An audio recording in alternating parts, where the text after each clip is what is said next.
Okay, so it's almost 4 o'clock on Monday, Memorial Day, and I had tried to start earlier, like 3:30 or something, and I got interrupted.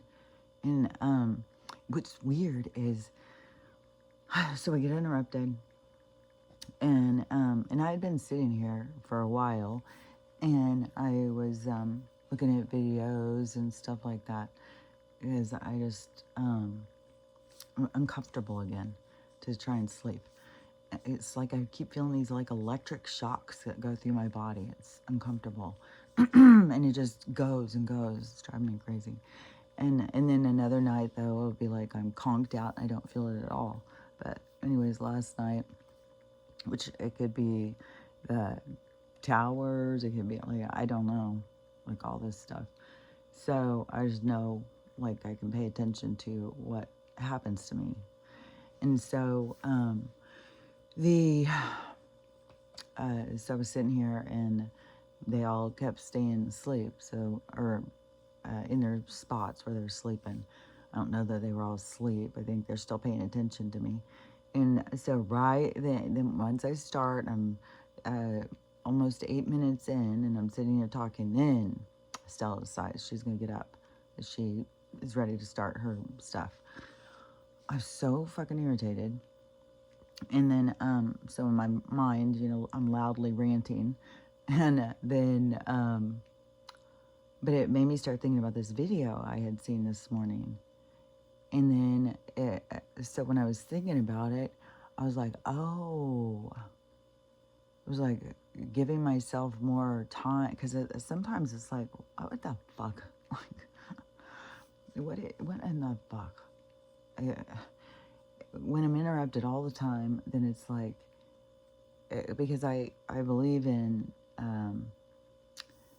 time and things happen the way they're supposed to happen and we can't fight it, and sometimes it's the most obscure absurd shit, and so then and then it can feel so much like it's being done purposefully, like you're being harassed, your dogs are being harassed. So anyways, it's like more complex to me.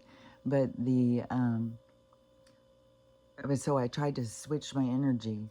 I tried to take my focus off of the rant of like, oh, I just can't even do what I want, or my loud ranting in my head, and try to switch gears and shift and focus on this other thing.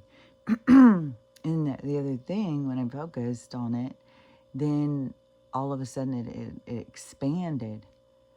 And then I was like, oh, I just saw it differently.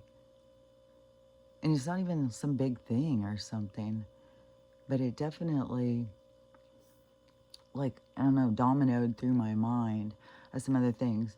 And so what I started out talking about is in my 7 minutes, it's like, I'm not going to talk about that because then it felt like it was to turn me off of that and turn me in this other direction. And it was weird because when I was sitting here this morning too, I was like, I don't even have any idea what I'm going to be talking about or anything. And so a lot of times I'll look at videos because they just spark this thing inside of me where, I see something more, or it starts a conversation inside my mind or something. So anyways, I was looking at videos, and there's like a few that are just super repetitive right now. So I'll talk about those ones too. Oh, I just put on a patch. Oh my God. They itch the shit out of me. They are so itchy. They like, I don't know, it feels kind of like, to me, like you've poured something on your skin that's irritating. And then you reach over to do it. And then it's like, oh wait, that's a thing. And so it really irritates my skin for, I don't know, the first hour or two.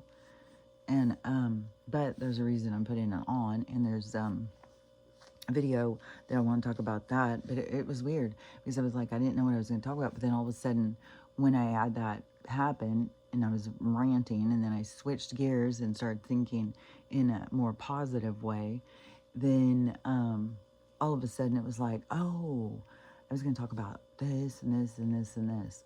So now I feel more. And the video was this nurse, and she was crying through this whole video.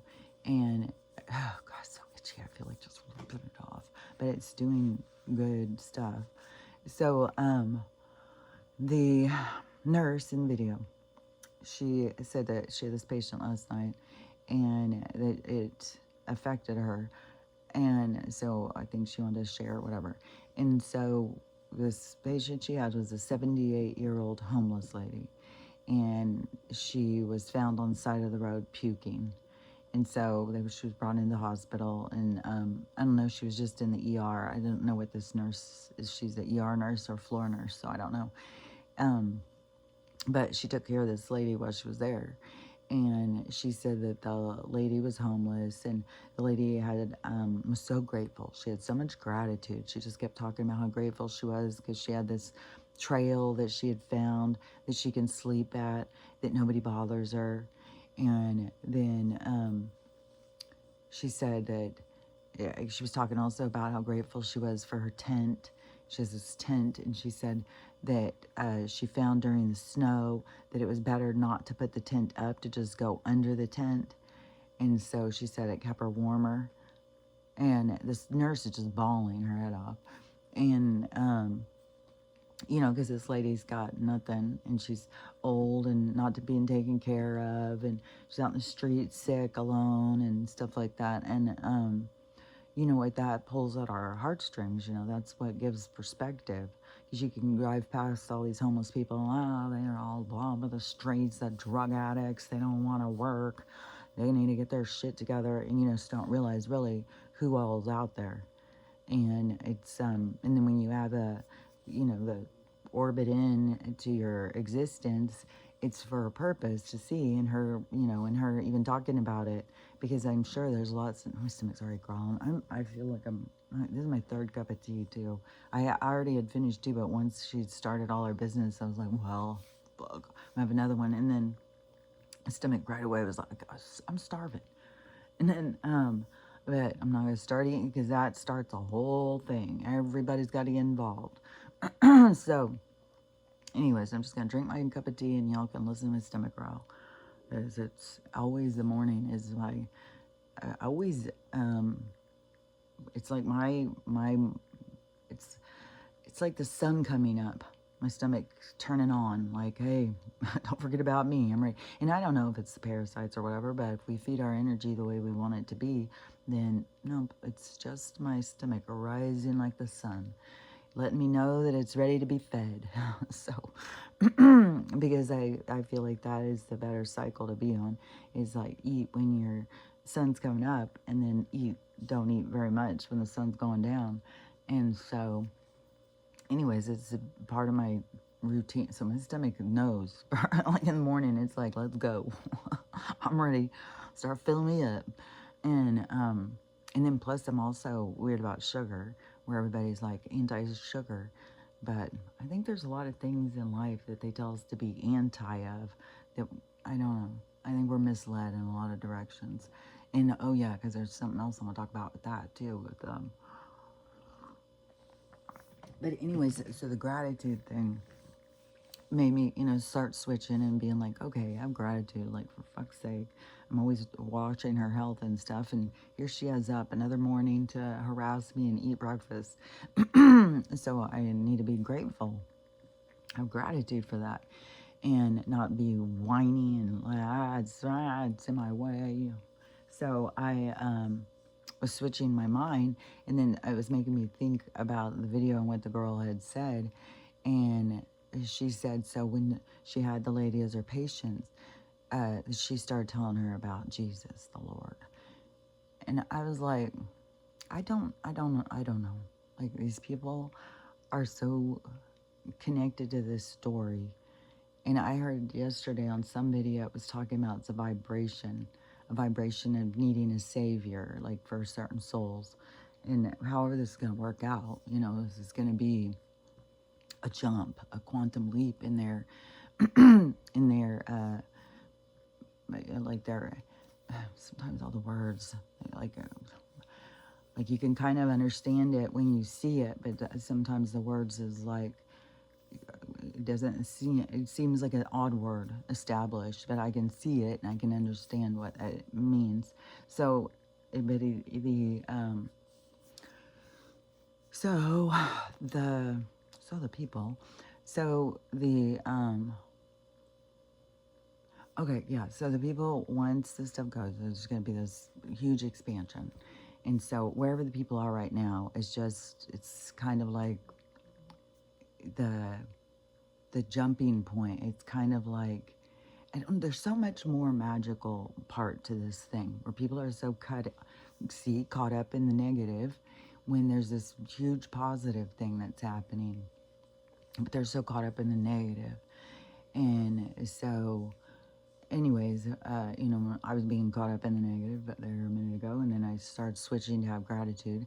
And and then when I started thinking about that thing and her talking about, she's going to tell this lady about Jesus and stuff like that, I was like, this lady's already living in gratitude. This lady already gets it. It's like, you guys need to put a name and a being to this, but it is, it's an energy. He tried to talk about it, if he's real or whatever, if he was totally made up. Like, I've heard so many different things. It's like, fuck if I know. But in the teachings or whatever, it is about gratitude and stuff. So it's not like, she's almost at, well, I just need to tell her about Jesus to save her or something. I just don't get it. I just, how can you not see, like, man, this woman is walking the walk. Like, she doesn't need to wear the bracelet. She knows how to walk the walk. She knows how to be present in her situation and have gratitude and see, that's what we all have to do, is have this gratitude for what our experience is, because we're learning and growing from it. And so there's a lot of big experiences happening right now, a big evolution, a big jump of where people are. And so if it is true, we have this frequency of a savior.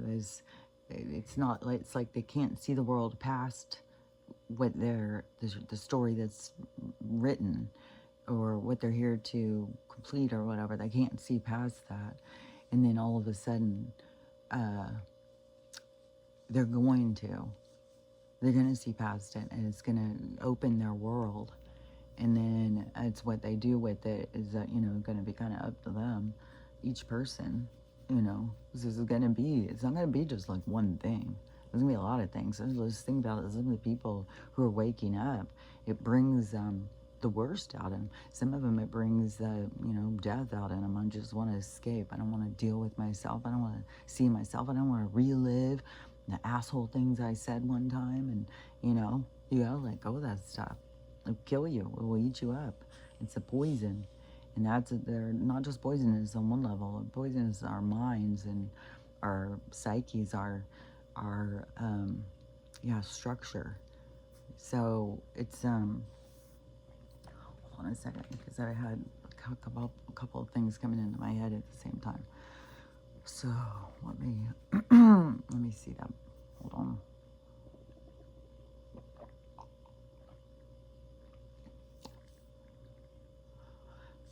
Man, there's just so much information out there. So many people now looking into things. You have people looking into the metaphysical, the quantum, spiritual stuff. You have people looking into our history. And I've seen some cool videos. Especially about the old buildings and old lifestyle and stuff. And it's just so weird how they just tell us like it just has become this and stuff.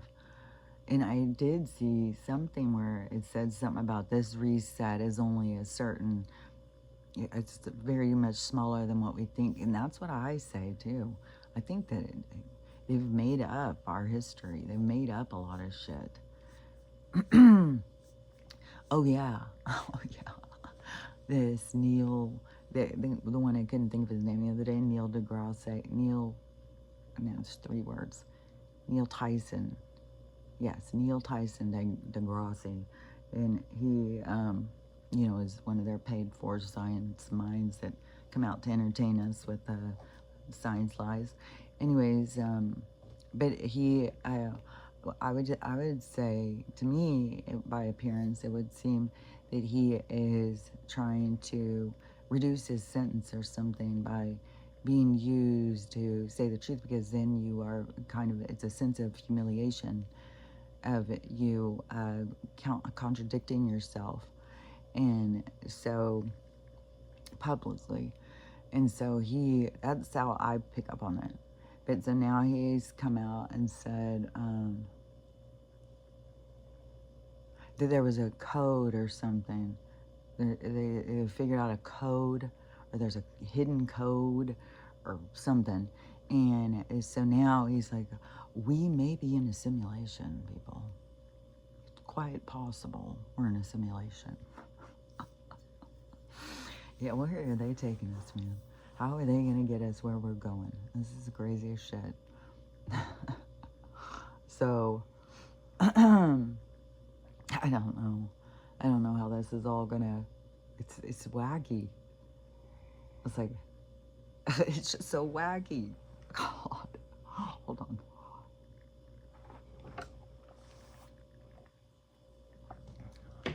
Yeah, it's like we're moving from flesh and blood into. And what's weird too is it freaks some people out. It's like, yeah, but can't you just feel yourself? Like some people think, like we don't really exist. It's a simulation. No, you exist. Like, can't you feel yourself? And but anyways, whatever the simulation step back from, we're out spinning and like I don't even know, like they're just moving us through this stuff kind of quickly, I guess. We got aliens, now we're in a simulation. There's all this technology. There's aliens that are trying to bring us technology. They're in communication, trying to say, that they can help us. And we're scared of them. And we think they look weird, but they think we look weird. It's like but now it's like, we're in a simulation, and then that really messes with a lot of people's heads, and they start getting really freaked out by it. But your energy exists. Like, your energy is a part of the universe. And so if something creates the simulation, so you aren't the simulation. Just like you aren't the human in here. You aren't even the flesh and blood you believe you are. Any of that stuff it's through your own belief. And like I tried to say about the religion, it's a vibration. It's how you see yourself. It's how you understand yourself. And the three-dimensional is it's a way of going into the story, to feel the story, to get the story perspective from you being in the story, rather than just looking at it or reading it or whatever. You get to go into it, play a part, and it expands you, but you also get to see yourself. And so you get you get that thing of like, you are real, because I don't know, his energy is going around. Maybe there's a big thing about, like, we're always questioning, am I real?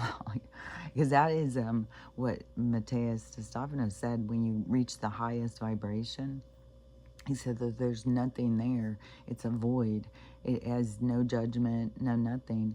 And so when you reach that point, that is where the soul it reaches out, like, what am I? Who am I? What am I doing? And when just the thought alone of the question, who am I? What am I? Is your center. That is you. The part of you that you want to know what you are and who you are is the you that you are. And then the journey is like this reincarnation is what we call it. But it's just it's an existence of experience. I kind of just look at it as like a library, and in a Akashic Records is kind of like the library where all records are kept.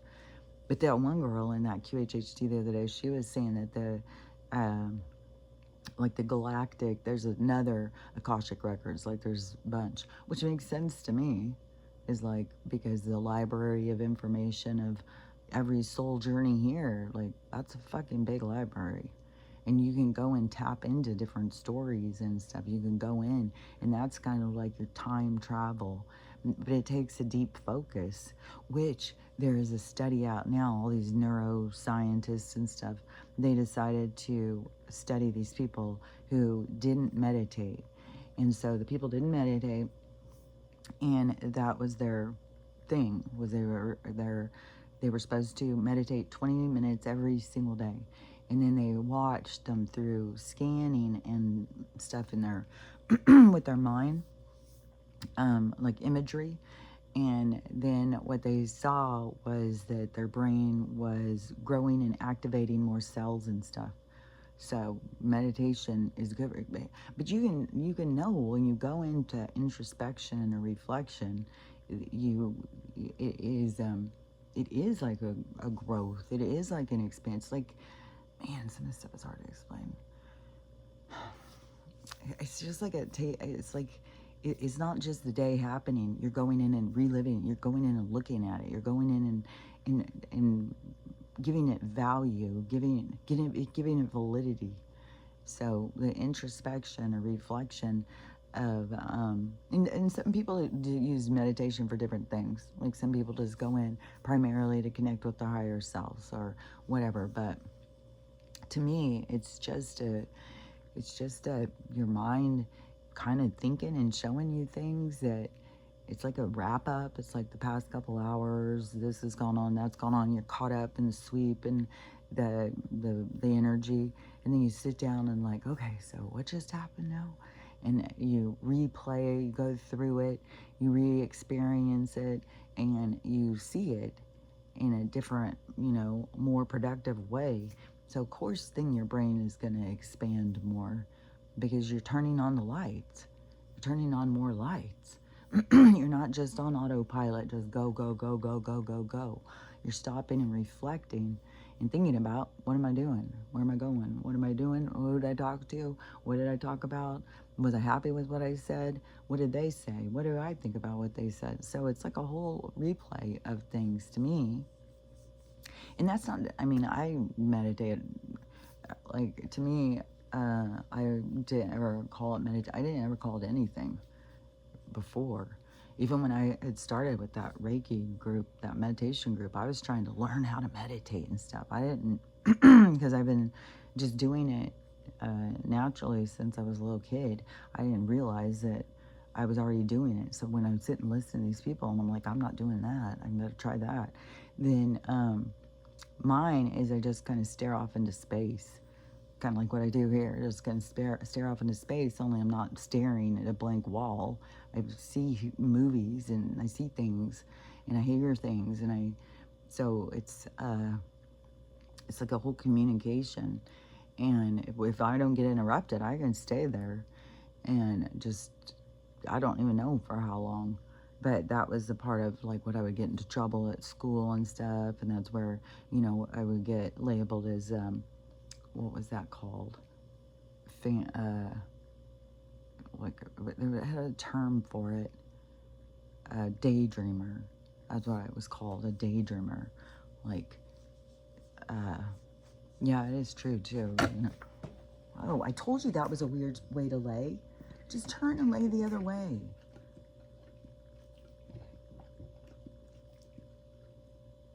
What's that about? Just turn and lay the other way. I told you that wasn't a good way to lay. When she does that, I cannot believe how much stuff can be held in those jowls, man. How much water and how many rocks. Rocks fly out like fucking bullets, man. Okay, my hair is a wreck. And it's been so hot and my hair's so sweaty and stuff, so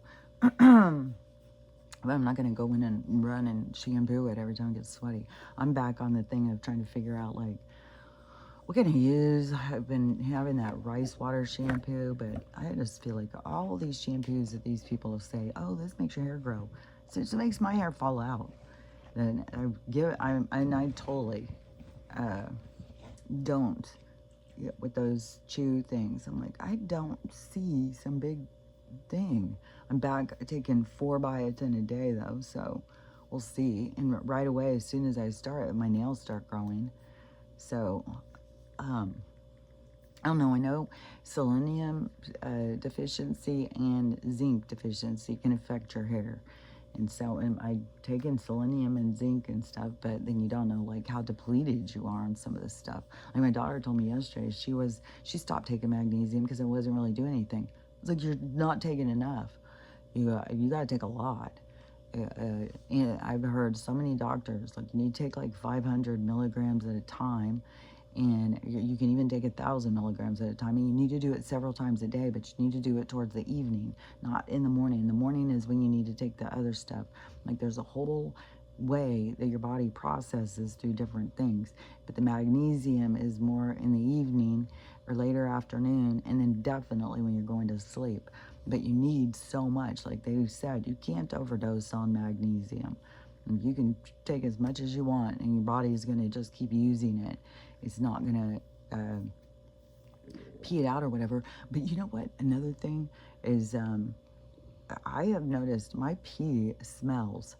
And I was thinking, I mean, I used to kind of be proud before that my pee was like white and it had no smell and stuff. I drink tons of water. Well, I still drink tons of water, but I'm also drinking a lot of other stuff too.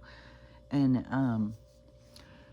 but now, with it being so smelly, it's even more yellowy. I was like, I wonder if that was a fucking lie. Because I was at my sickest at that point. And, when I was my sickest would have been the time after my first hysterectomy. But I was sick. I was on all those I was already being put on all those meds and shit. So, and they would always say, oh, that's so good, your pee's so clear and stuff like that. But now that it smells and it has a color to it, which I think it's the minerals, it's whatever is, the excess is coming out. Maybe I have too many or whatever. I don't know. Because my mom has said the same thing. Like, she's really noticed that her pee smells. And I've noticed that Stella's does. And so, and I was worried when it was Stella's, but now I keep thinking, man, mine smells. Is like, it has got to be the milk. I bet you it was always supposed to be, we should have been able to smell our pee. We should have been able to, it should be getting rid of stuff. Not just, there's nothing to get rid of. You're doing so good. It's like, you have no nutrition inside of you, nothing going on. So, it's just clean, smooth sailing for your kidneys. But but I also, at that period of time, I don't think, well, we've been being poisoned for a long, long time, but it's been such a slow roll. So, now, the people are all more affected. So, I don't know. I think that they've picked it. I think it was really slow, but then it like picked up. And then, and now we're in the part where there's so much sickness from what's been going on to us. And it all goes together to get us to recognize and see what they're doing to us. And let me see for a sec. Oh, I keep seeing things all the time. And our regular world looks different to me too. I see things all the time out of my eye, on the sides of my eyes, or running across, and then I don't know. It just is weird because I see things all the fucking time. And then when I open up the thing and the sun will come out, I'm like, oh my God, everything looks so different. The color, it's the color keeps changing of our world. It's so weird. But anyways, I'm getting lost on what I'm saying. Hold on, let me finish this and get focused. Hold on.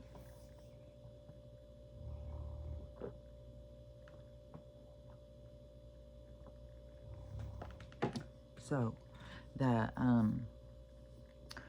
don't know, even the light, I don't know. Everything seems weird to me. Everything. Even if it is totally normal.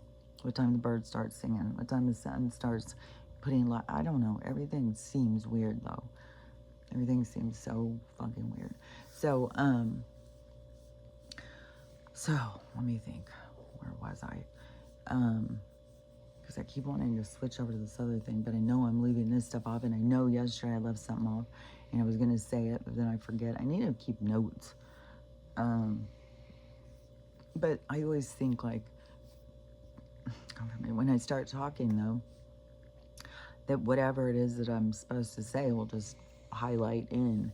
But then to me, when I'll think about something and I'll think like, oh, I dropped off there, I didn't finish that, that will drive me crazy. Like, oh, I didn't finish that. I didn't finish saying what I was going to say. Oh, yeah, because one of the things was yesterday was I was talking about, I could just see it for a second. I was talking about something with, oh my God, that is so weird. It came right in and then it just went further back, further back. It's like, wait, I can't see it. But it was something, okay, was it something about the, I don't fucking know. Maybe it'll come back, maybe it won't. But that's what I was saying. It's like, it seems like that the things that I'm meant to say just will highlight for, and then it will disappear or whatever. So I don't know, maybe I can get better control of it, because everything I think is about us learning how to control some of this stuff, like control being able to look into things and your communication and seeing and all that stuff. So anyways, I'm sure, I'm sure I've improved probably already, but I'm sure I can probably improve better. But I don't know, because it always seems like it's like, oh, this, and then that disappears, and then this, and that disappears, and it's like, and it always makes me think of things. So, like, it puts me through this whole thing when I see it. So, anyways, the wherever I was on the other thing too, this other thing keeps coming into my mind, and so I talk about it and get it out of there. This girl I saw this morning, and so she does, her channel is looking at radar or something. Looking at, she doesn't just look at the planes in the sky. Like, there's a bunch of those channels now. This is she's looking at something with radar, maybe something with weather patterns or something. But so she was saying she looks at it every day, and she said, I've never seen anything like this before. So she was showing it, and so it was down at the Gulf. So around Texas, Louisiana, Alabama, going down into Florida. And so all of Florida. And so it had this pattern that was going. And so she was going in on it further to try and see, like, what in the world is this? Because she said, I've never seen anything like it. And she said it was like the clouds were coming out of the TOWERSs, which we know there's something, that they're not cell towers, that there's something else. And so most of us know it's like pulsing out a frequency. And so, and then you can see up in your skies, the frequency moving through the atmosphere, because it makes these little shakes. And so then the stuff in the atmosphere has a little shaking thing. So you see patterns going. And so you know that it's up. And who knows? I mean, I get blasts all the time of it being like so fucking loud sometimes. Oh my God, it is insane. But then it will go back. So I don't know. Are they sitting there turning it up, turning it down? Is it just at a set frequency of sickness, to keep us uh, as a distortion, to keep you in separation from yourself. So, because that's what the awakening is all about, is coming into union with yourself. And so, anyways, this whole process, though. But, so this girl was showing this map and showing how it was the clouds were just coming out of these things, and then there would be other ones, and they were coming out, and she was like, so she's trying to figure out, like, how is this happening? So she's like going through these different, conjecture. So she's going through these different, well, maybe it's this, I don't know. But then, so then the news reports that there was an earthquake there while this is going. So then she's like, what the hell? An earthquake doesn't affect clouds. And so she was going in and looking more, and then she found this other weird anomaly in the pattern of the system. So she's watching it go, and then where the earthquake is, there's these weird three, like an energy thing, like you can see it.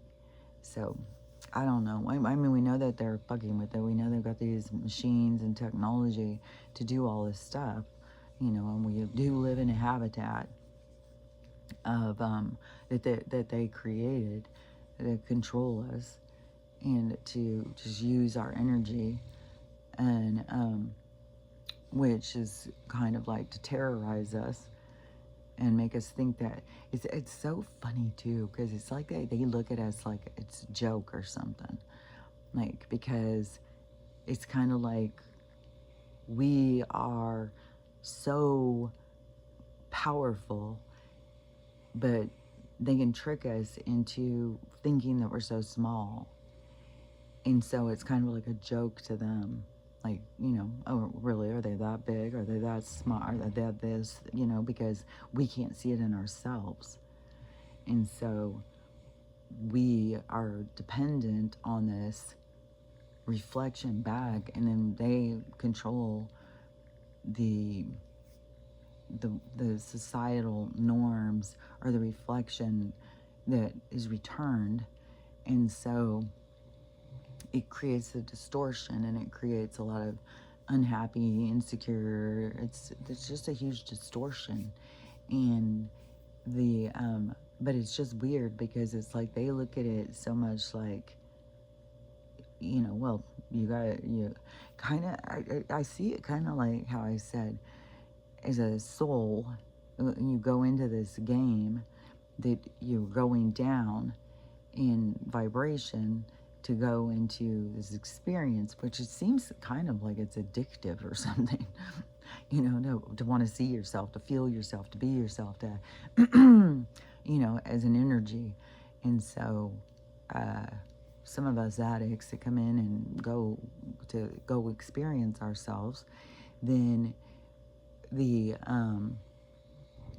so we leave our vibration and we go down to this low vibration so that we can go into this experience. But we're going into their world. They can't access our world. Just like I said, those Dracos are trying to figure out, like, how do we bust out of this low vibration? But stuck here for, they are stuck in their vibration, because it's like you have to do this development of self, and they don't. They stay in a stagnation of control, and it's like a parasitic energy too, because they dominate, and that's their desire. Just like these vamps that got control over us,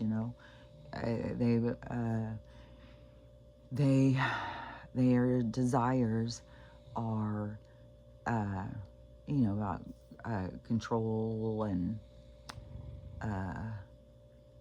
what is that? It's like this parasite kind of, sucking the life out of us. So but we, the souls, we are high vibration. So we are of the light. We are a certain energy. And so then we go into this lower vibration to go into the experience. And it's kind of like, to me, their attitude is kind of like, oh, you think you're so good, you think you're better than me, and look at how stupid you are. You can't even tell. You don't even know. Like, I can trick you so easy, kind of like that. And so, um, but it's all part of the game. It's not our real world. It's like, because we leave here and we go back. Even though when we're on our way back, we have to take a time out to kind of drain the energy off of us of what was here. But we can go up higher. And to me, it seems like we all just want to go higher and higher and higher. But that is the expansion of the universe, because it's got to keep expanding to go higher and higher. It's the creation of more and more. It's like a symphony being created all the time. There's more and more music, more and more tone, more and more. And that's why I said, like, the universe, the watchers, the higher mind, it doesn't look down on us. It doesn't look at us like, even if you feel overwhelmed by shame, which we have tons of people who are dying out because of that, and even if you feel overwhelmed of shame and guilt and hating yourself, the universe doesn't look at you like that, because the universe sees the blessing of the expansion through the experience. And the souls going through the different experiences will always catch up with themselves. So, we can sit here and look at somebody and think, oh, they're such a dumbass. But that doesn't mean they are a dumbass. And then it's all different lengths of time that it takes people to go through experiences to learn stuff. Because when you learn it, it's a part of your structure, it's part of your DNA, it's part of your code. And so anyways, we have all of this learning going on right now, all of this huge expansion, and it's one of the biggest primary things, it seems, is this concept of you. What is it you want? What are you willing to do? What is your time? What do you want? It's like this whole thing. But yeah, that's kind of funny, because it is like we go down into their realm, and then it's kind of like we're just blowing this shit up. No wonder they were like fearful of it, because we are blowing their world wide open. And it's like, yeah, because that is like, what the drive to go underground or something, to leave, to go find a new frontier. But it is, yeah, it's weird because of the crimes and stuff. That is curious. Because, a lot of people are at this point like, why are arrests not being done? Why is this not being done? Like, this is some bullshit. They keep telling us and showing us all these crimes, and then nothing's happening. But then all of a sudden, I just was like, where would they, I don't know, like us killing them, but it's not like you could really kill them. So that's maybe why they said about sending them off. I wonder if so much of this is just because it's the show. I don't know. That's weird. I never even thought of that or saw that before. But it's almost like, well, why would we want to kill them? And why would we want to even create bad karma for ourselves? Because that is, when you interfere with somebody's existence, I don't think there's a rule in the universe. Well, get even. There's the whole thing, an eye for an eye and all that stuff, but I don't know. That could be stuff they added in. I don't know. To me, it seems like anytime you interfere with some other life, that is a karmic entanglement. Like, you are, and it can be simple things. It can be an overbearing mom. And then when you go in deeper, it's like you are controlling and stuff out of fear. Like, you have your own issues. Instead of working on your issues, you're trying to control all these other people. Well, that's an entanglement, an energetic entanglement, which we refer to as like karma. And so going and taking someone else's life is it's bad karma. So yeah, that is weird. So wonder, yeah, if it is, like, if it is just part of the show, maybe they are just putting them on ships and sending them away.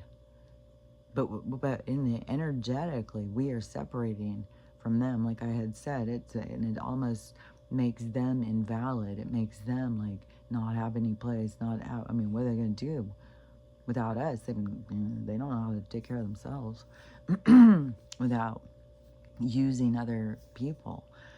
So I don't know. That's weird. That's weird. So we'll see. We'll see. Like when they start, if they do start showing this stuff on TV, like what the expectation was a few years ago. This was all going to be televised and all this stuff. But I still believe there's tons of these people are gone, tons of them. So I don't know. And a lot of the people, I think that people are mad about that they're still around. I think it's really stand-ins and stuff.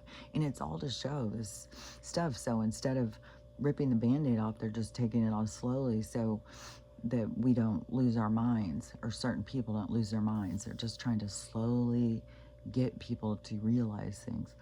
And so I just had something coming into my mind. Man, this is so scattered. That's so weird. Okay. So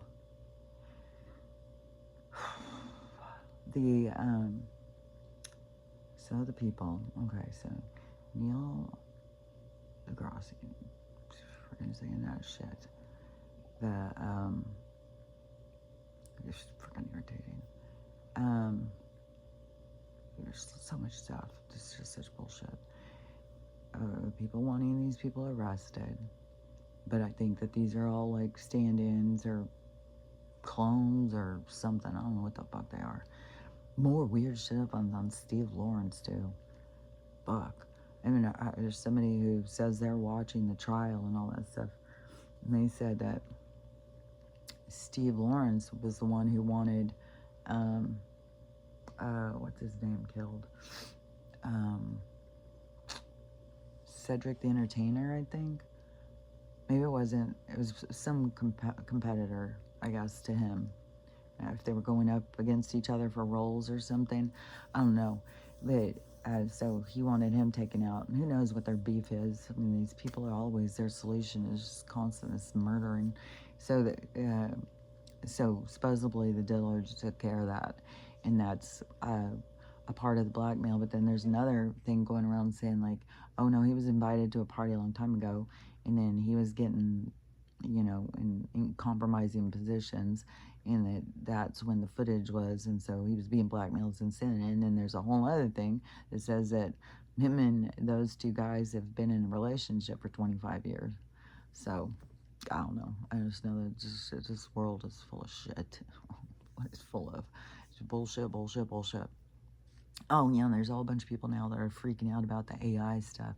And AI is just gone into its own thing. Like, any of the videos that you see now, it can be not real. Oh yeah, one of the things they're trying to show too is like right now Congress. So, you know, and it's a lot easier to get us to be the ones who want these people dumped, rather than them to go in as a dictator and take them down. So if you see, get my drift. So we got to see all this stuff so that we become outraged and we want this and we want that. And otherwise, you know, we got a dictator savior sweeping through. It's like, that's not what this is about. So so Congress was just trying to, supposedly yesterday put through some, I don't know, Donald was trying to put through some big bill that was going to be helping us or something. And so then all of a sudden I hear this other one. Well, no, Congress was trying to sneak this one through. So I don't know. I had heard the other one had gone through, but then you can, depending on who you're listening to, they can think like all the ones Donald's trying to do, he's fucking it. So it all depends. But so Congress, though, just tried to put this one through, and Elon stopped them. This is such a show. And because they were giving themselves raises, they were all sorts of fucking fuckery in this fucking bill. But this is typical, you know. Even on one of them, oh yeah, because the girl he was talking about this video, she was really outraged on this one thing, because she said they even want to put 100 million, billion, whatever it is, to build a new stadium for some football team. I don't remember which one. And so she's like, so they want to build a new football team, like for the or a new football stadium for the Dolphins. They want us to put 100 million, billion dollars into that, but they still can't do anything for the people who are affected by the hurricanes in North Carolina. They still haven't done shit for the people in fucking Hawaii except try and take their land. This whole fucking thing is just take the land that they want and scoot us into littler areas so that they can control us more. And as long as we're compliant, we're just scooting around and doing what we're told, then all's good. But the shift started creating a rift where people start going, wait a minute, I'm not going over there. What the hell am I going over there for? Why am I going to do that? And then you start, you know, like, why would they even want us to go over there? Then you start going, oh. So, you know, you just are in the expansion and the awakening and stuff. And then it will naturally at some point take you into sovereignty. There's so much still dependency and savior and stuff like that. And there's so much emotional tornadoes going around all these different stuff. And I didn't ever hear Vladimir said anything yesterday. I said something to my mom. Because she said she was going to start the grill and put on some burgers. And I said, well, I guess better enjoy them while you can. And she's always in defensive mode. Like, well, I'm not eating any of that stuff. I've got the good stuff. Okay, we'll see.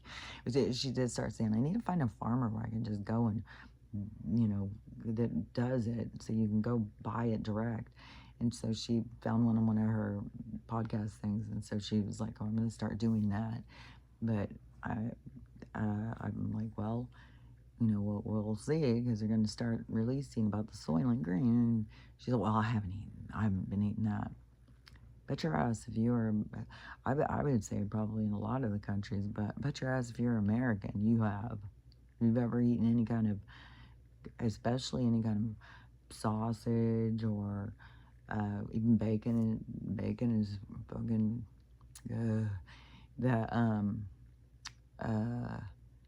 any kind of ground meat, any of those like dinners, you know, that like Stouffer's or whatever, you know, and they've got like meat lasagna, meat sticks. What are those things called? Like, I get them for the dogs all the time. I always call them meat sticks. I think when people are buying them, they call them something else. But, you know, those long meat things, and people buy them, they'll go get beer and get these meat stick things. I don't know.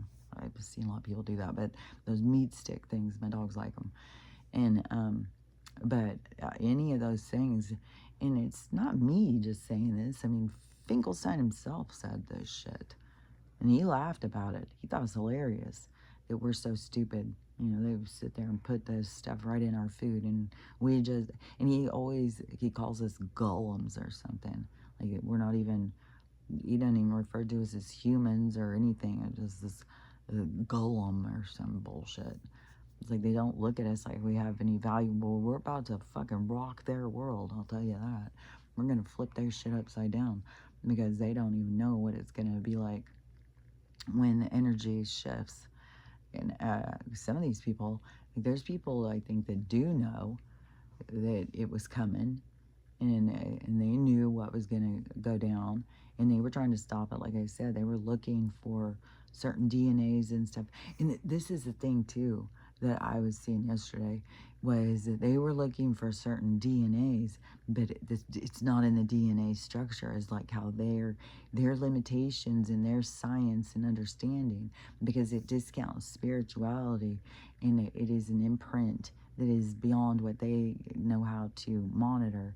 So what they were looking for, they were trying to look at it through different ways, because I know that was part of the testing at school, and the DNA, that 23andMe, like they're always looking, but they can't find it because they don't really know what they're looking for, because it's a spiritual imprint, it's a spiritual code, and so they don't have the, I think, so it's going to, that they couldn't stop what was going to happen. The Holy Ghost was going to come in and rip their shit up. And so that's what, the light coming in. But the light had to get here and remember it was the light. And so then we still have a lot of people who haven't remembered that yet. But that is going to be, this big switch thing. And I always see it like, I always see this, like, what was bubble gum, I think was the bubble gum that we would, it was like this big giant wad of this sugar gum stuff when I was a kid, and you'd be trying, the biggest wad of gum in your mouth.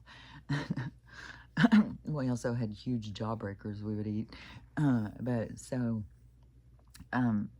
I know as a kid, because I've got this image so clear of the gum falling out of your mouth and falling in the dirt.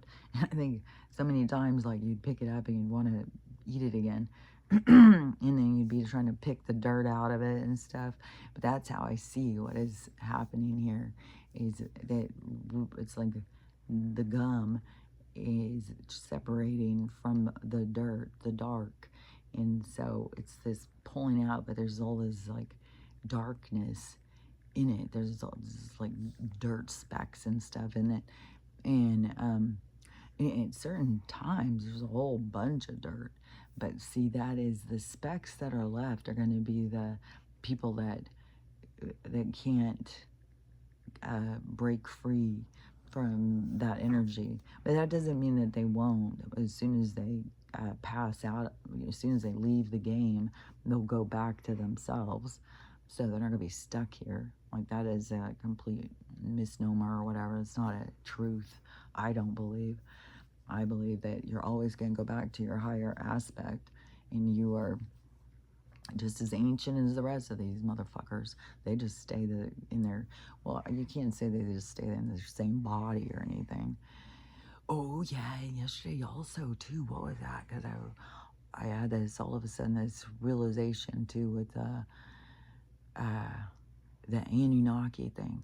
Because I keep seeing the Nibiru thing, behind the sun, and they're just spraying as fast as they can. And the people who say, well, that's the Sumerians coming back. And if it's, what are those guys called? Anki and the two guys that had created us. So kind of like what the Dracos are trying to do by making a different being using their DNA, and then taking these other higher minded beings or higher spirit, high vibration beings, and trying to mix with them to make this other being, this hybrid being, which that is where, this human earthling had come from anyways, because the Anunnaki had come and done that a long time ago. Like, I'm sure this goes on all over the place. These low vibration beings, they don't have that much going on or something. Like, they're like, I don't know, they can go terrorize a whole bunch of places, but I mean, the going into the higher vibration, into the heavens, is, I'm sure they want to get there. There's like, well, there's another place to conquer, maybe, to them. But so how I was seeing it, though, was, because it was like Anki and them coming back. These guys are like 30,000 years old or something. But really, there is no time. That is like time travel. because there is no time. They're just leaving from their realm, coming into ours. And we have the concept of time has passed and given them an age number or something, but that's not real. So it's not like they are like these 30,000, but they have been through a lot of stuff. But then also, I was like, oh, did that raise their vibration when they did that? Because there was this part where it was supposedly the Palladians and Sumerians and some other ones were trying to control the humans. They were, even the reptilians and stuff. And I think Matthias de Stefano talks about this too on his thing. But they were trying to, everybody was trying to give the human, to lean them into their philosophies of life, to give them information, to help them. And so there was all of this help for a while, but then something went down. Maybe it was a reset or something, but everybody had to go and had to just watch. Nobody could. It was like we had to take, it's like they all gave us the ball and we had to run with it. So we had to develop. We had to evolve. And the ones that are here and control, they have tried to disrupt that every time. Like, this game is a big game. It's not like, like how you think of this video game being more of like when you see these guys playing for 12 or 24 hours straight or something. So this, but if them going back and having to release control wasn't a step in evolution for them, for their vibration. And so I was thinking, I bet you the Anunnaki at some point were more like the Dracos, were more lower vibration, but they've expanded in their vibration, because you expand in your vibration by this trust and by love and by compassion and caring, which all these other entities lack, which keeps them trapped in the lower density, lower vibration, which they master it because they're stuck in it. And so the these original weirdo vampos, they are, when you sit there and say, oh, well, they're really old, well, all our souls are ancient, but they don't stay in the same body either. That is that part of this, this human trade situation, and the part of, where they've spent time trying to figure out how to remove consciousness and put it into other beings, trying to make the best being they can, using cloning, using technology, because they've created these synthetic beings. And so I swear to God, if you see some of these people, like Kris Jenner and Martha Stewart, look like a fucking synthetic to me. And then there's people who are still saying like, oh, she got really good plastic surgery. I even saw this guy doing this video of like her plastic surgery. Oh, there's even speculation that it's Kim trying to escape, and it's not really her mom. It's really Kim. And who knows? Who fucking knows, man? But this one guy's video, he was talking about that it doesn't matter whatever they do to their face with this plastic surgery, their body's still going to be old. It's like, but there's more to what they're doing. And so, yeah, they're going full on into synthetics or something, which they've been trying to promote that in some of these science festivals or whatever. That's already been out there. Want to get us to be on board. And I think that they can push people into being so sick and so overweight and so this and so that, so much in pain that they would do anything to get out of that body. And they offer you this beautiful body and you don't feel pain and stuff, but people don't realize, like, they've got you then. They've got you in a fucking rubber room. They've got you in a fucking black box, dude. You don't want to buy into their bullshit. You want to stay sovereign. You want to stay independent. What you were born into, stay there. Don't go where they're leading you. They're fucking psychos. In our concept of psycho, they are the psychos. But anyways, I was like, because to me they're a bunch of relics and shit. But they are, like, the body they're in is not 30,000 years old. They've switched them all the time. And then some of them, even I was thinking yesterday, I was picturing one of those old fuckers. I don't know if it, I think it's the old Rothschild fella. And he had, supposedly was 90 or some died. And he looked like a decrepit. And, um, and I was thinking, you know, because all these people are all caught up in these vampires, sexy vampires.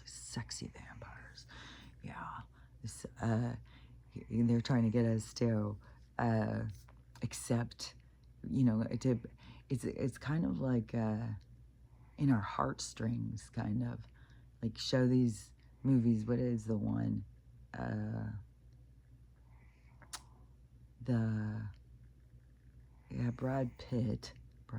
It had what's her name, the girl, and she was a young girl, and all these vampires, like she was a vampire. They all loved her or something, and she was this actress. I can't think of her name now.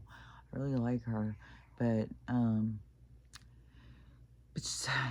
she was like 9 years old or something, and they were kissing her and stuff, and then she said that people were asking her like, "Oh, what was it like to kiss Brad Pitt?" You know, as she got older, and she was just like, "Oh my God, I was a kid." Like, I bet, you know, I don't. I've seen some really sicko shit as far as I'm concerned. Like guys are, what was it? Clint Eastwood kissing Brooke Shields because he's obsessed with her when she's like 9 or something. Like, there's a lot of these movies where it's like, what the fuck, man? Fucking sick. Especially because you knew, like, where it was leading. Like, I was watching this old fucking movie yesterday, which had Brad Pitt in it, only as a kid. And, I don't remember what it was called. It was some stupid, hokey, fucking stupid shit high school fucking movie. And it had a girl, and I recognize, I can't think of her name, though. But she's popular in a lot of these movies. And, who had the guy from WKRP, can't remember his name, that had a bunch of people in it. But it's one part where I was like, this is the stupidest fucking shit, man. Oh, because it was Roddy McDowall. Yeah, Roddy McDowall, I loved. That was my first crush. Like, thought Roddy, and that's because when I was a little kid, I watched all these scary movies, and I thought Roddy McDowall was just the cutest thing in the whole wide world. And then, you know, I grew up and found out he was gay and whatever. I don't remember at what point, but it's like, oh my God, he's so cute, he's so cute. And then at some point, it's like, well, he likes boys. But I think I'd already moved on to Michael Jackson at that point, because then I had a huge crush on him. But uh, so Roddy McDowall was in this movie, and it was so fucking bullshit, too. This shit just irritates me. But it's also these actors take these parts. It's like, you have more value than this. I don't know. The parts that they put out are just bullshit. So he's this perv teacher, and it's like, the fucking guy's gay, for one thing. He's not gonna be perving on these girls. So that just irritated the shit out of me. I was like, why do you even want to play this part? But the girl, he lures her into his office. I don't know if he's a principal, a teacher, whatever. I don't remember. I wasn't paying that much attention. There's certain things that caught my eye. It was like, I think I changed off of it after this because it irritated the fuck out of me so much. I was like, this is bullshit. I'm not supporting this shit. So he lures her into his office, and then shows her something on the floor. Oh, that's for you. A t-shirt or something. Cheerleader shirt or some bullshit. And it's on the floor. So she bends over to get it, and her skirt barely covers her ass when she's walking. So her wardrobe is absurd. This kind of shit just pisses. There's just such programming too, and you have all these women like, well, they don't respect women. Men don't respect women. Look at the fucking programming, man. And so she goes in, and to get it, she bends over like full on like this, like she's bent down, and her fucking ass is, so like her legs are down like this, her ass is here, and then she's bent over, reaching down, getting this t-shirt. And he's just standing back there looking. So of course the camera's back there looking. And I was like, this is how they put this stuff in movies. Like, we're all supposed to be like, oh, whatever.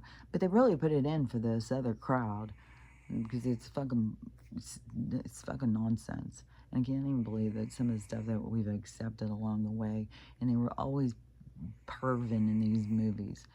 And they just got pervier and pervier because they're all a bunch of weirdo pervs.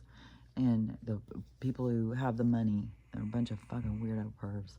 And that's one thing too, is what was that? It was uh, somebody that just did something.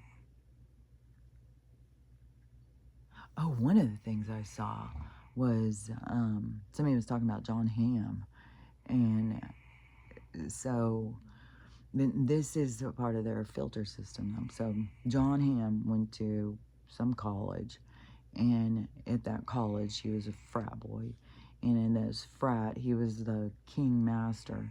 And so in his sophomore year, I mean, dude, you're fucking sophomore.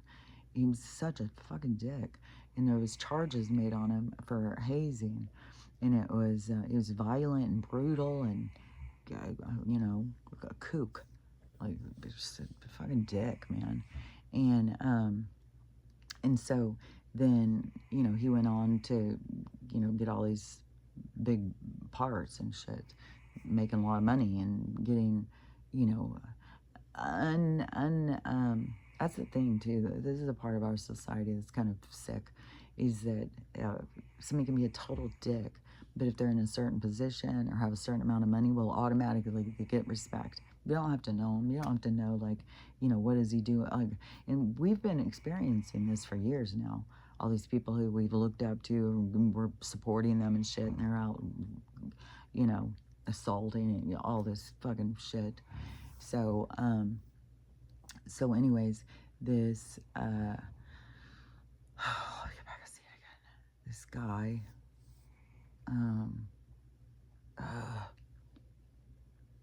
so this guy, oh yeah, okay.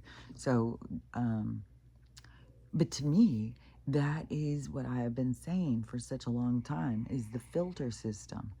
In the military and the university is a big spot where they really access the filter. And so they look for confirmation. They look for people who have no morals, no moral compass. Those people move forward. Those people move into positions. Those people are put and placed into positions. So yeah, you can be a real fucking douchebag, and that's what they're looking for. Somebody who doesn't give a fuck, who doesn't fuck. They'll hurt people. They don't give a fuck. They're just willing to step on everybody to get to where they're going. And so that's the people. And then, like I said, like, military is a big one too, where they are, of course, it would be the filter things, because look at the age range. Look at the age range of the people in the universities and the age range of the people going in the military. So, of course, they want to get access because they want to know, like, who they can use, because they're always needing these soulless CEOs and shit. So, they need these, you know, these mannequins, these soulless people that don't give a fuck, so that they can use them. So these people are used, and their payback is money, fame, or whatever, so that they. But you know, I think some people get into it, and then it's like it's not worth it, and that's why you have like people trying to escape it and stuff, because then they start seeing like it's not what it's cracked up to be. But some people are real comfortable in it. Like they don't mind it at all. Like I look at some of them, I don't know, I don't want to say some of them are, because I was about to say some names of some people, but then really, I mean, it came into my head was they can also be very trapped by fear and these blackmailing shit and stuff. There's a lot of people, once you know something, you're at risk. They will take you out. You shut the fuck up or they'll take you out. So some of these people can be trapped, and their life is what a different kind of life to to live.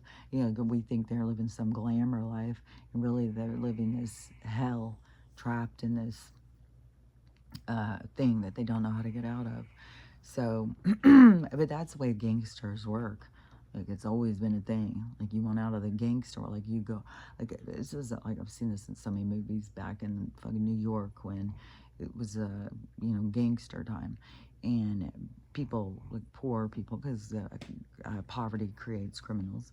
And so, poor guys, they're watching the struggles. Their mom's sick, their dad's left, he's a drunk, all these things. And so, they would want to go out and try and make money or help or whatever, and they would get sucked up by these these gangsters.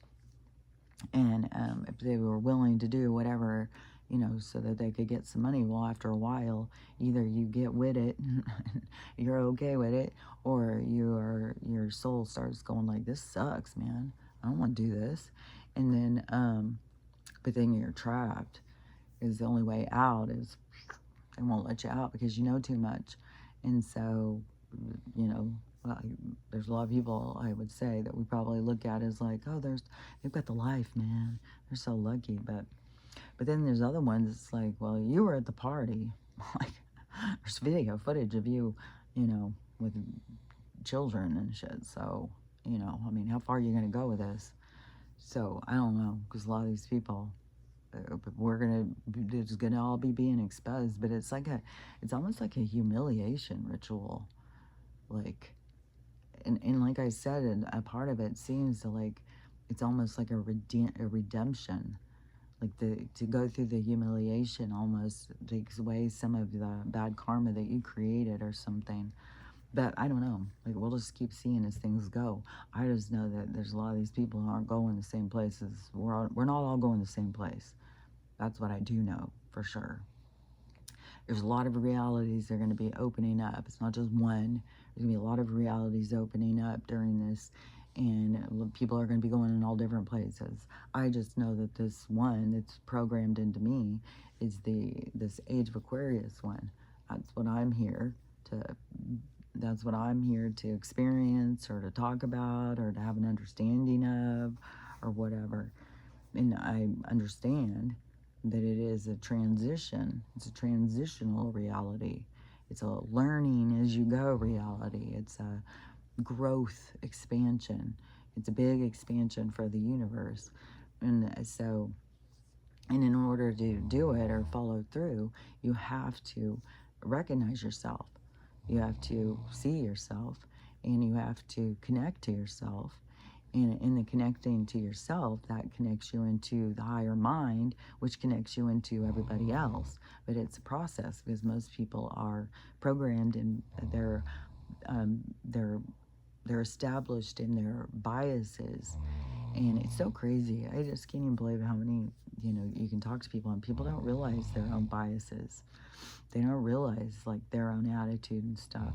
But this is where the universe is stepping in to assist you. That's the time of mirrors. This is the time of reflection. This is when you're going to keep seeing yourself and seeing yourself. And it's going to get uncomfortable, especially if you're not willing to look at yourself. And just like I said yesterday, there's so many of these people that are trying to escape it by just dying off. They're just closing their eyes. They're just, I'm going to die. I've got the sickness. I'm sick. I'm going to die. And they just want out. The thing is you don't realize until you get out. It doesn't all disappear. It's not like it just goes away. No, you just carry it with you, and now you've got yourself in a trap because you can't fix the thing. You have to go back in to fix it. So the more you become aware of your opportunity here is the better, But it's not for everybody. So I can't say it's the only way. It's the way you got to go. It's what you got to do. It's like, there's all sorts of people here for all different things. I can just say for the people who feel that drive and that motivation to heal and to go forward and have that feeling of like something good's going to happen. Like, we've got good things coming in the future. And we need this stuff to go. And this stuff doesn't work. And this doesn't work. And we need to change things. The people who have those feelings inside of them, that is their, to me, it is your direction. And I just know this direction. There could be some other ones. I can't say there's only going to be those one. Because there's, even in the age of Aquarius, there's going to be zillions of realities that are going to pop up. We're not all going to go in the same reality. We're going to go into different communities, different realities. And so it's, but for the people who are headed in that direction, that is where I can tell you what you got to do to transition over there is you got to release the darkness. You got to pull that dirt out of the bubble gum, and it's tedious. And you got to see yourself for yourself. You can't go through it blindly on autopilot and not know the impact that you make in the universe. You've got to acknowledge your impact and acknowledge who and what you are. And then we do have these certain classes, certain graduations or something, this big step up from needing a savior. And that is so prevalent right now in our society. It's playing out in so many different ways. I just saw this video of this girl who was like, kind of like in, I don't know, I wouldn't say panic mode, but seeming a little panicky, but because she can't feel the rapture thing, and she's really scared. She's really scared because she wants to be raptured before the tribulation, and all these people are saying, oh, they're going to be raptured before the tribulation, but she can't see it, and so she's scared because she wants to go. She don't want to be here for the tribulation. None of these people do. And to me, it's like the tribulation is something that has been programmed into you through your faith, through this doctrine, this thing. It's told you, because as far as I'm concerned, and I've told my mom this before, and she will argue with me, we're in the tribulation. We're in this time of change. And they believe, oh no, it's going to be horrible. It's like we're going to be down here burning in hell, fighting the devil or something. It's real bad. And my mom always laughs at me, when I say that. She's like, oh no, it's way worse than this. Just wait and see. and I'm just like, but people don't believe it, like, don't understand. That's your belief system. That doesn't mean that is what it's going to be.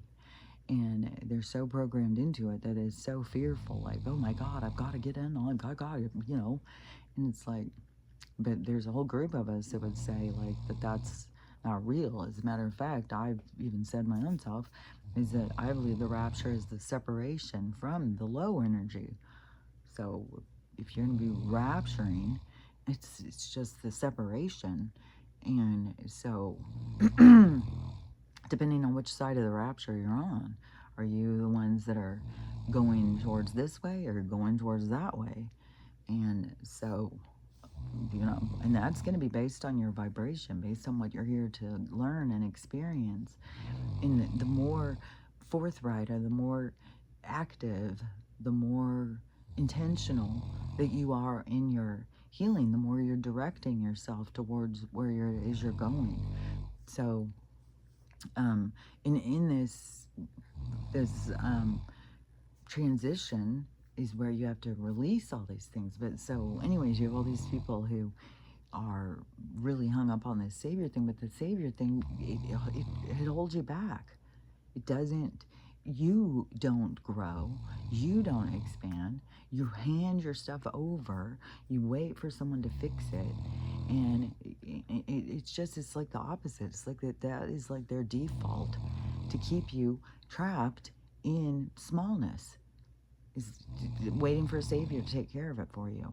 The savior will do it. The savior's going to come take me, and then you've got these people now panicking that they're going to be here for the tribulation. Well, as far as what I can see, that the tribulation is what we're already in. This is this exposing the truth and stuff, and that is creating this chaos, this warring, this division, this separation. But the separation is going to go into a distinct realities, and so the but see, they don't maintain themselves. They don't go towards what it is they want. They just sit back and letting this other being that's hopefully up in the heavens decide whether you live or whether you burn in hell for eternity. It's like, but you can save yourself. You can move out of this energy. There's some of us that are doing it. You don't have to stay in that energy. You don't have to stay in the battle. And so, and that doesn't mean the battle is not going to continue. It's going to continue. What was that one I saw? I was just like, man, it's so crazy how people look at things. Because it was something that happened to somebody. And every time something happens to somebody, some horrible tragedy, it's like, oh my God, this could happen to any of us. Nothing can happen to you unless it's meant to happen to you. And when it's meant to happen to you, it's part of your ride, it's part of your flight plan, it's part of your experience, it's part of what you're supposed to go through. So, and when we hear these, tragic things and stuff, that's their storyline. That's their thing. It's not like, oh, that could happen to me too. Whatever's supposed to happen to you is unique to you. It's not, it's just so different than how people look at it. And so, I don't know, there's so much more of a taking a stand in yourself, this believing in yourself, this knowing yourself, knowing what you're here for, knowing what you're doing, understanding and stuff. Like, that's the transition, is this introspection to self, this study of self, this understanding yourself, and not just sitting there back scared and crying and waiting for somebody to come in and rescue you. It's this it's like a self-motivation study of self or something. Like, you have to figure yourself out. You have to look at yourself, see what's holding you back, see what's it's just a deeper look into yourself. It's such a introspection. But anyways, to me, that is the tribulation. That's the battle. That's the war. It's the war with your ego, and being able to see yourself clearly, and then to be able to conquer the things that hold you back, the things that keep you out of balance. And so I don't see it as the same kind of war battle, of like what other people do. I mean, when every time I say anything, my mom's always just like laughs, like, you just don't have no idea what's coming. It's like, yeah, well, when I look, I don't see that. I see we're in this, we're in this thing. It's about this awakening. All these people who are waiting on a savior, they've got a lot to wake up to too. It's not just these people who they're all being misled. And so that movement towards independence and sovereignty, that is the going into yourself, going into understand yourself, and go lead yourself in the direction you want to go. And that is by intention. It takes intentional progress, intentional development. Pull yourself out of your own toxic patterns. We all have them because we came into this being programmed. And that's part of the spiritual testing, the part of your own spirit being able to recognize and pull free from the doctrine that is being shoved down your throat as truth. And that is your discernment. That is another part of the challenge, like of the muscle group that you are working on, of your discernment, so you can see and understand. So there's lots of things that people are working on that they don't even have any idea. But so whatever this time of the seeing the truth, it brings us into this other other way of being, this other state of being. And so, because the truth hurts. And so we're going through this period of time where the truth hurts. Like, well, you've been eating Soylent Green, bet your ass. You've eaten some things that you wish you wouldn't have. And the sick part about it is going to be is how many people thought it tasted good. It's going to get real warped. But then, that's where people are going to have to pull themselves together. And another thing I just can't even get over is because I just keep seeing this. And this is something I had seen. It's so wacky. It's because I had seen it a few weeks ago, just like that girl with the big watermelon belly. And now her stomach is so flat and muscly. It's so crazy. And she's sitting there trying to educate people on this disorder she had when she had no idea what she had.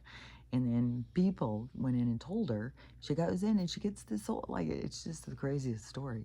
And then plus you'd have to see her face too of where she was and now where she is. Like she's so fucking happy. I was like, God. And it was so scary for her to expose herself. But look what she got out of it. Like it's crazy. But so okay. The what's that? Was something else I was gonna say about that. Oh yeah, because there's all this child exploitation. Like, it's like people don't get it or something. Like, it's like you can't. Man, it's hard to. I can see it so clear, but it's like hard to explain because it's like people are raising their kids using their own needs. You got moms that think it's the funniest, cutest thing, for their kid to be doing bad, like things that, like, would you want to do that when you were a kid and have to grow up and face that? Like, think of there's so many people, like, let's just put this in perspective. There's so many people as children who went in with their siblings and they all messed around and, they didn't know any better. They just, thought that was like normal. And they grow up and then they start hearing this word called incest getting thrown around. And then they all of a sudden start being like, well, fuck, I didn't know. It was wrong. And so it's kind of like that energy. And so the, so when you are the parent who's pushing your kid into doing weird shit, there's going to be a point in time when the kid is going to grow up and is going to be like, wait a minute. I didn't want to do that. Why was I doing that? And I don't know, because you got these moms who think it's so cute to have their kid out there just. So there's this one, and I had seen her a couple weeks ago. She's the cutest little thing. I thought, and I had no idea. I thought she was dancing with her dad and her uncle or something. And so she was up on this thing dancing, and she's just this little. I guess she's been 3 and 4 years old when this all has been going. So she's like 4 years old. She's the cutest little thing, but she's developed now into a character. So she's left the little girl behind, and now she's this full-ass woman who goes to the beauty shop and sits at the bar and has a mouth on her and stuff. Like you just have to hear this kid. It's like you've aged this kid, like in her snappy little way that she talks and the way she moves, and then her mom even has her doing sexy dancing video and stuff. So she got so popular, especially with the men folk, that she started being asked to come to parties. So the mom started getting paid to bring her little girl to these parties. And people, because this is like a big, if you look up Miss Shirley on TikTok, you find like so many videos of start, like she can't even believe it. There's been people calling CPS and shit. So she starts taking her, being paid to take her to these parties to dance. So the mom now, she's out there on TikTok and she's like so pissed off at all the people, like, how dare them all judge her and all this shit. And CPS has cleared her. Well, CPS is fucking exploited. They're the fucking kings and queens of exploitation. Are you fucking kidding me? And they're just waiting to get a hold of her and move her into a higher position. So they, so the mom was, supposedly men could rent this little girl out and she'll come to your party and dance for you, do all sorts of dancing for you. And then the mom says, oh, she doesn't just go to men's parties. She goes to kids' parties too. How dare you people? And so she gets rented out to all sorts of parties. And she goes and performs and dances around. And then people are like, well, didn't JoJo Siwa or some of these other little dance trophy women, girls do the same kind of shit? Which I don't know. Fuck if I know. But I do know what's happening with this one. And then when you see, like, the way that she starts talking and acting, but the one video is kind of really, come on, lady. Like, you know, pervs are fucking downloading this shit. And one thing that people are being so outraged on is that when she takes her daughter to these places, she lets all these men pick her up. So strange men get to just pick up this little girl and take pictures with her and stuff all day long. And so people are just like, this is fucking sick, man. And you don't even know these men and everything. But, you know, that's what she's doing. And, I just think you're making this little girl's world, and she's a little girl. She's not having any, I don't know. Parents have got to see, because to me, when you see that, it's like this mom doesn't like herself that much. She has this adorable little girl, so then she's going to live through her. And so she's living what she thinks is fun and cool and stuff, but she's like discounting the person inside this cute little body. What does she want? And so she's pushing her. So she's went from doing these certain dance moves that have names to now doing more grinding and all this stuff. And one video that she did was like a R&B sexy, like, come on and put on your red dress and get a glass of wine and put on your heels and all this stuff. And she's got her out there putting on this red dress, putting on her mama's heels, putting on lipstick and all this stuff. It's like, dude, you've got to know that who is watching your videos. Like, yeah, there was a whole bunch of us. So when we very first started seeing her, it's like, oh, what a cute little girl, what a cute little dancing thing. But then it was like, whoa, this is really going crazy. And then you got her out doing sexy video. Like, what the hell? And it's just, oh my God. I mean, people have got to see for themselves. Like, you got to have a look at yourself. Like, yeah, you got a cute kid, but why would you exploit them? Because you feel like you don't get enough attention, so you're going to use your kid to get attention? It's like, you've got to look at the damage that you're going to do to them. You're going to have them doing things that they're going to grow up and feel shame, and then plus you're putting them at risk. Like, fuck, man. It was hitting me yesterday was something with the pervs, you know, and I was perved on my whole fucking life. And, you know, my dad wasn't there to protect me. He was one of the pervs. And then, but when I was, and you know, there was no protection. And even when a fucking, because there's all sorts of uncles and shit like that, you know, I don't know. There's people who would be just like, well, you know, it's the way you looked or whatever. Because I was tall and thin and underdeveloped or whatever. There was some kind of attraction that, you know, well, that's, you know, well, it's not my fault either. So so these pervs, I had pervs on me all the time. But this one, when I was 13, I've talked about it before, the neighbor guy, David Hall, who looked like Frankenstein to me. He was giant, and he drove this creepy truck, and he lived next door to my friend, Susan, which, okay, this brings me back to what I was going to say yesterday with the blind thing. And she was deaf, but when I was talking about the disabilities, and I started to talk on her, and then I went off on that other thing. What I was going to say was, because I believe blindness or any of these things that we come in to experience is to develop other parts of us. So that's what I want to say. So people develop more. I always thought it was fascinating, people who like are blind, their other senses become more developed. And so same with people who are deaf or whatever. So anyways, that's where I was going with that yesterday that I finished. But so anyways, now I remembered, because a little while ago I said there was something I was going to say and I forgot. That was it. But so David Hall lived next door, and he supposedly was married. Never saw his wife. We were his kids. We were always like, she's probably dead in his refrigerator truck. But that one time, in our neighborhood was really full of kids, and we were always out. We were always, like, that was one thing when I was a kid. It was a fun time to grow up. Kids were all outside. We were all out playing, getting into trouble, doing things, experiencing adventures and all that. So there was a lot always going with a lot of kids in the neighborhood.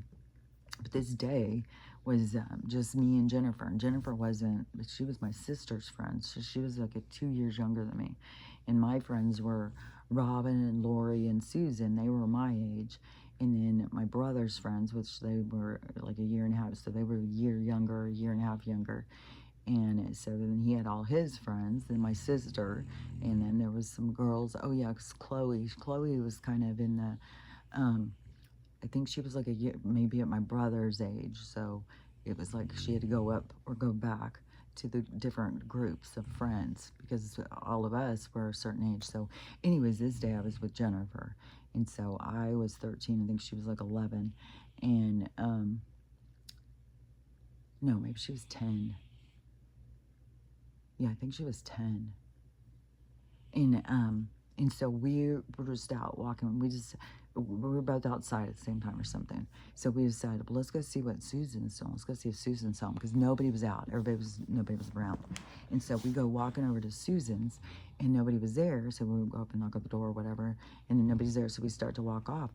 And as we're walking off, David Hall is like we're in his sights or something, and he's just walking, and he didn't ever interact with us. We all would just sit there like looking at this guy, and always, you know, like, oh, he's so creepy, because he was so big, and I'm not kidding how he looked like Frankenstein. He had this long head. He was just this huge person.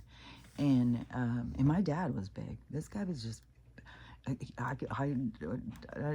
wasn't just me. A lot of us thought like he looked like Frankenstein.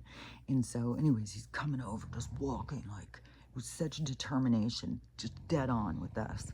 And we're just like, you know, this little kid's just like, you know, deers in headlight. And he walks over, he grabs us. So he grabs Jennifer. I think he grabbed her around her waist. But the thing, what he grabbed me was he put his hand up, like you know when you have something and it has a hole in it, and then you, like a bowling ball or something, and how you hold a bowling ball? Yeah, that's what he did to me. So he grabbed, and I had shorts on, and so he grabbed me up, put his hand straight up there, carried me like a bowling ball, and then had her around his waist. So he has us both. This guy's fucking huge. He has us both. And I've told this story before, but I may as well just tell it again. I'm just yakking away. So anyways, he carries us into his house, which I, fuck, man. And then he carries us into his bedroom, and he throws us down on his bed. And luckily I was with Jennifer, and she's like me. She's a fighter. And we both started fighting him. And we were going to town. We were fighting the fuck out of him. And we kept trying to get up, and he kept picking us up and throwing us back down. And we kept getting up and throwing us back down. And then at some point, I mean, we just wore him out, or what. He gave up. Because we were fighters. We were not, and I don't know how many people he's ever gotten in there that weren't fighters. I don't know. I don't know if this was his first attempt, but it was scary as fuck. I just thought we weren't getting out of there. I didn't know what the fuck was going on. You know, because this guy all of a sudden just comes out of the blue. He's scary to begin with. Now all of a sudden he's assaulting us. And so I went straight home and told my mom. And my mom was like freaked. And so she told my dad. And nobody called the police. Nobody did anything. And nobody did anything. And so anyways, my mom told me later that my dad told her, no, she wasn't allowed, you know, shut up about it. So, yeah, there was nobody protecting me. Even when I was asking for protection, it was like, eh. So, anyways, I was just thinking about that yesterday. But, okay, so we already looked at my hair. Let's look at my tooth. It's sensitive as a motherfucker still. And it's just slow. Like, if you break it to, like, there's somebody in the comments, he said theirs grew back real quick. I don't know how bad theirs was broken or whatever. I mean, so you got to just, mine's going slow. So if yours goes slow, just, that doesn't mean it's not working. And then plus it's super painful right now. And like I said, like the part of me is just like, pull that motherfucker out. But then the other part is like, just let it heal. Just let it be fine. It'll be fine. So we're still going on that. It'll be fine. We're going in that direction. So anyways, I think it will. I think it's going to grow back. It just takes a long time. So anyways, all this stuff takes a long time. Like, fuck, man. sometimes when I think like this all started for me in '09, like, oh man, oh my God. So, anyways, but I'm telling you what I've seen, I, I feel like I can see it so clearly, and but it's also my it's my it's what I'm supposed to see. It's what I'm supposed to see and understand. So I see it clearly and I understand it clearly. And you want to move out of this energy, you've got to unpack your bags. You got to take care of yourself. You got to start changing your mindset. You got to expand your thinking. You got to open yourself up. And that all takes some work because there's a reason you're closed off. There's a reason you've protected yourself after life, and that you're carrying a lot of baggage. And so that is where you have to learn how to love yourself, learn how to love everybody, and learn how to have the day you want because it is up to you. So, anyways, I've yacked a little bit. 144, it's the 411, man, it's the information. So, anyways, I will talk about it again tomorrow. Talk to you later. Bye.